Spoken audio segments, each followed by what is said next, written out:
L'IUCPQ a réalisé une première canadienne le 13 octobre dernier grâce à l'implantation d'un tout nouveau type de valve cardiaque sur un patient de 79 ans. Le Canada est le troisième pays à adopter cette innovation après les États-Unis et le Japon. J'en ai ressenti les bienfaits immédiatement, plus d'essoufflement, plus d'oppression. C'est miraculeux, c'est instantané. François Gagnon a vu sa vie changer depuis son opération à l'IUCPQ vendredi dernier. Il a subi une intervention pour remplacer l'une des valves de son cœur qui était obstruée. Une valve cardiaque ouvre et ferme de façon parfaite et avec un processus qui arrive avec l'âge. Les dépôts de calcium faisaient en sorte que sa valve n'était pas capable d'ouvrir. Alors son cœur devait forcer beaucoup à chaque battement.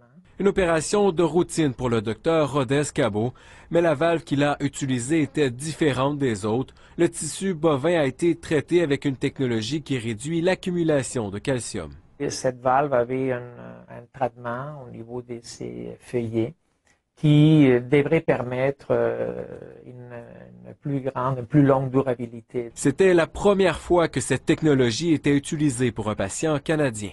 J'étais content de pouvoir bénéficier des dernières technologies. C'est sûr que cette valve-là, on me dit qu'elle a une durée de vie plus importante. La durée de vie pourrait être jusqu'à 50% plus longue que les valves actuellement utilisées, une durabilité qui pourrait permettre d'éviter d'autres interventions chirurgicales. Un des problèmes de ces valves qu'on appelle biologiques, c'est qu'avec le temps, ça peut avoir une dégénération des dépôts de calcium et ça pourrait faire en sorte que la valve ne sont pas bien et qu'on doit réintervenir. On veut éviter à tout prix de faire des réinterventions et cette technologie devrait nous aider. Âgé de 79 ans, François Gagnon est persuadé que sa nouvelle valve pourra l'accompagner jusqu'à la fin de ses jours.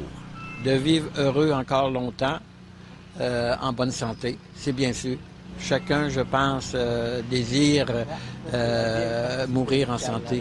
Marc-André Boulian, TVA Nouvelles, Québec.